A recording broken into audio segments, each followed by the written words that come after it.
And interestingly enough, we saw Olympiacos top Group B. And what about Casper Andersen in this one? Can he beat Tocacello? You certainly said at the beginning of the day Tocacello is one of your favourites for the weekend. Well, I think that Enrico has more experience, but this morning he wasn't as fast as the Olympiacos car. We'll see. Olympiacos seems to be very strong, but will he be old enough and will he manage with his experience to put all in one lap? That's the question. Well, I talked to Enrico last time he drove here, 2005 A1 GP for Italy. He was struggling this morning. Throttle was sticking. Not an easy thing for any driver, but they were trying to sort it out, and I think they did by the third session. Okay, yeah, because we didn't see out much on the track this morning. Sticky throttle is never really funny. No. When you get into the corner and the throttle stays flat and you're at 300 kilometers per hour at the end of the straight, that's not funny at all, I can tell you. Yeah. Well, they hopefully sorted it out. And, of course, Zach Speed, one of the most experienced teams here. And the head-to-head about to go underway between Dortmund and Olympiacos. Turkey against Germany. Tocacello knows the circuit, as we've mentioned. Casper Andersen, I don't think he's been here before. But Dortmund looking to move up the board, currently in 13th position with 108 points. And away we go. Down the main straight, 6th gear, flat out, down through the gears into 2nd place, and here come the start of the lap for Olympiacos. They cross the line now to start their lap.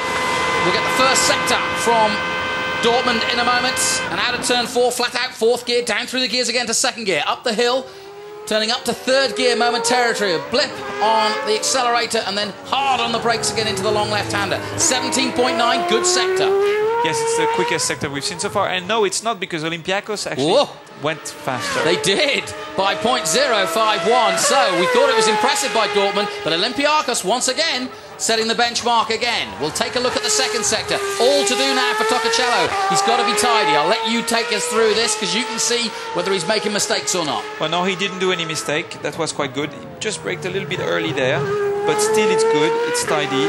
And we're going to see that's not so fast, but it's good. 59.8, it's good. It's a good 2nd sector. And Olympiacos is a few seconds behind. We're going to see if it's as good. Yes, it's going to be as good. I know. Oh, 59.2 from Olympiacos. And I'll tell you what, Casper Andersen, he's no ghost as Casper.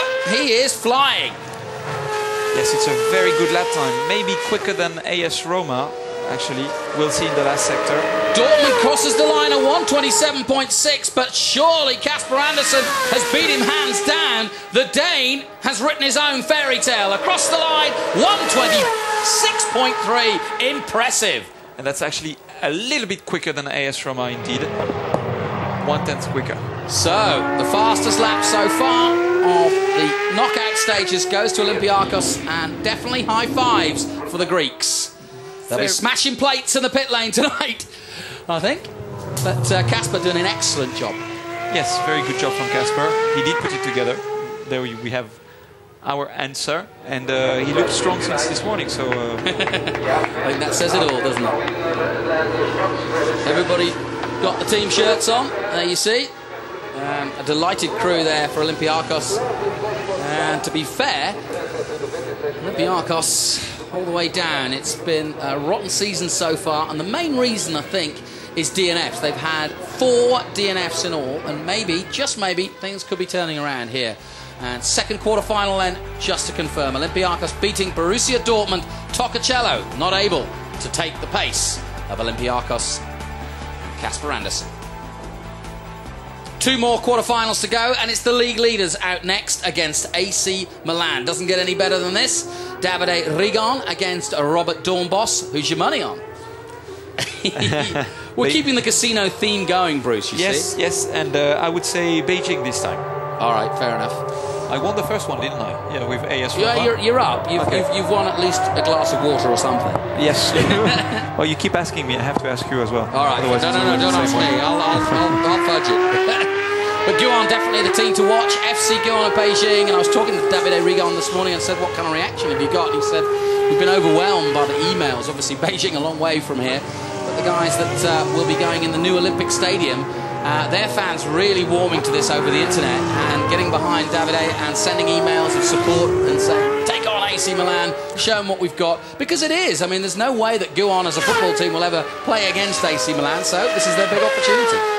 Yeah, it's true. And I can tell you that just now Robert Dombos might be seeing red in front of him and not green, because they had a bit of a fight that Beijing won in Zolder, so I'm sure Robert will want to do well. It's payback time, right? Yes, exactly.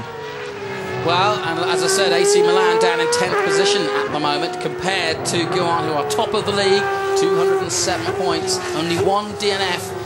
And when they race, they've been right up there. And certainly in qualifying, I think it's fair to say that this man, Davide Rigon, has been superb in qualifying. There he goes into the last corner, heading for the main straight. And the beginning of his hot lap. Here we go then, we'll be looking at the first sectors, but he exits nicely up through the gears into 6th gear now, over 300k as he passes our position down the hill towards the first corner at Estoril. And AC Milan looming in the distance there. They're about to cross the line too and start their lap. Across the line comes Dornbos, out of 1 goes Guon, down towards 2, into 3, flat out, 4th gear through here. Down the hill he comes, hard on the brakes again, down into 2nd gear now and up the hill he goes, nice and smooth so far. Good first sector, 17.9. It's very, very tight. Everybody's in the 17s. Oh, and 17.6. That's 3/10 quicker. Fantastic stuff by Dornbos. He's on it.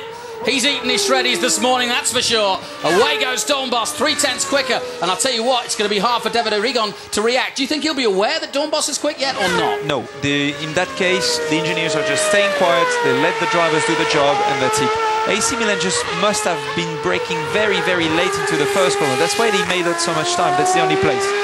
Can he make it up in the 2nd sector, we wonder? Well, I think that Beijing could make it up in the 2nd sector, because lock up, that could cost him. Now this is going to get interesting. 59.8 from Guon. Has AC Milan gone quicker or slower? Have they lost time or gained time? 59.1. Oh, scintillatingly faster.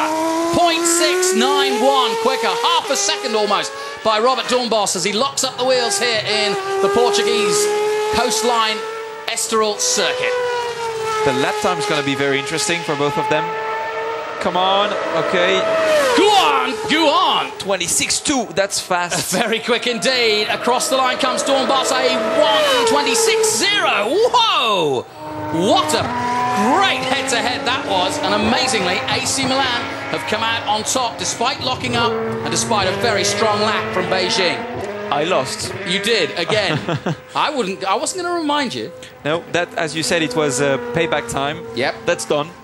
That's done, and now it's time to go racing. Yes. Great lap, though, from Robert Dornbos, and you could tell he was pushing it. And yes, a patter of applause from his team. And 1:26.0, the quickest time so far in the knockout stages. Of course, we had a 1:25 earlier on from AS Roma. Do you think we'll get down to that kind of stages? Maybe because the fuel is going down. Fair the fuel level is going down, and the clouds are coming up. Yes, we could see the performance dropping a bit. So quarterfinal 3, AC Milan beating the league leaders Beijing Guon FC in that head-to-head. So they go through, and they will be fighting for a semi-final and possibly a pole position.